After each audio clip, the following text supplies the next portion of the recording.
Halo semuanya. Pada pertemuan kali ini kita akan belajar tentang metode. Sebelumnya kita telah mengenal apa itu kelas ya.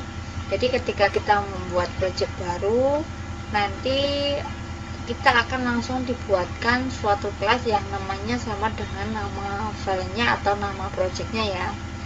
Kemudian di dalam kelas tersebut sudah otomatis juga ada ini metode namanya metode main.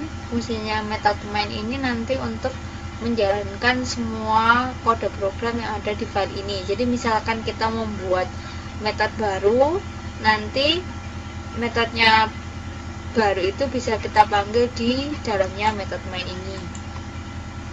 Kemudian metode atau fungsi ini fungsinya adalah untuk menuliskan fungsi-fungsi yang mau kita gunakan dalam kode program. Misalnya kita mau membuat program untuk menghitung luas persegi panjang misalkan. Kode programnya bisa langsung kita tulis di dalam metode main ini. Misalkan kita buat variabel saja ya, misalkan integer a sama dengan 5, misalkan integer panjang, biar mudah untuk memahami, panjangnya 5, lebarnya 5. Kemudian kita membuat variabel luas untuk nyimpen perhitungannya antara panjang dikali lebar ya, karena ini nanti kan fungsinya untuk menghitung luas persegi panjang. Kemudian nanti luas sama dengan panjang kali lebar. Kemudian nanti di sini kita langsung tampilkan luasnya berapa. Sistem out print luas sama dengan luas. Kita coba run. Nanti di sini akan langsung tampil hasilnya. 5 kali 5 hasilnya adalah 25. Itu ketika kita membuat kode program kita letakkan di dalam metode main ini. Misalkan kita mau buat metode lagi, public void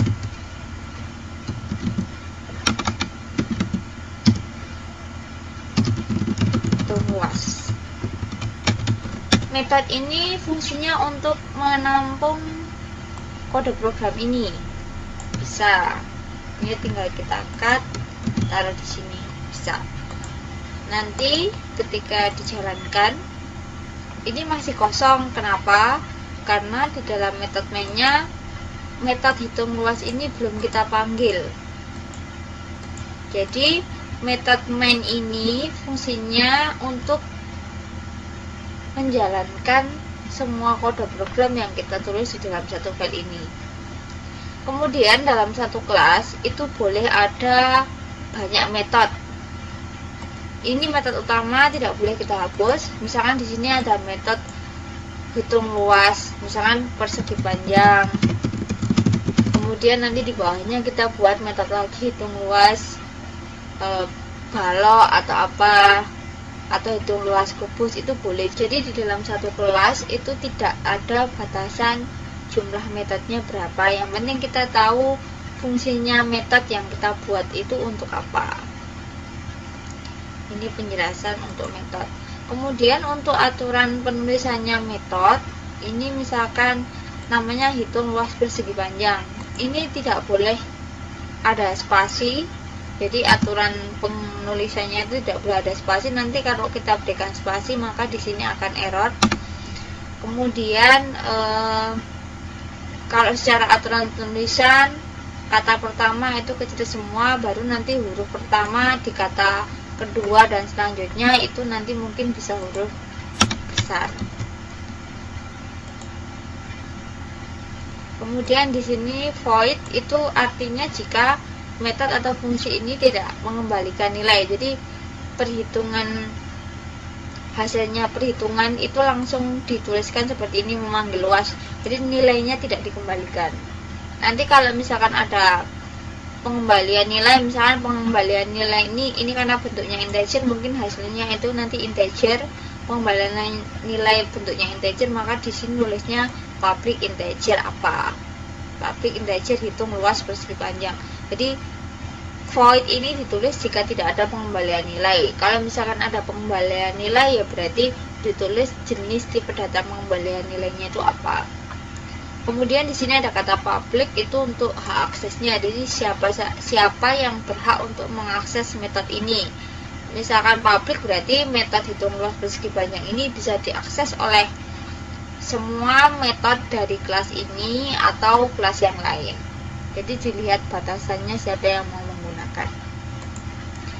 Kemudian untuk cara pemanggilannya seperti apa metode ini supaya bisa dipanggil, nanti kita buat objek di sebelah sini. Nanti untuk pelajaran objek ada di video selanjutnya.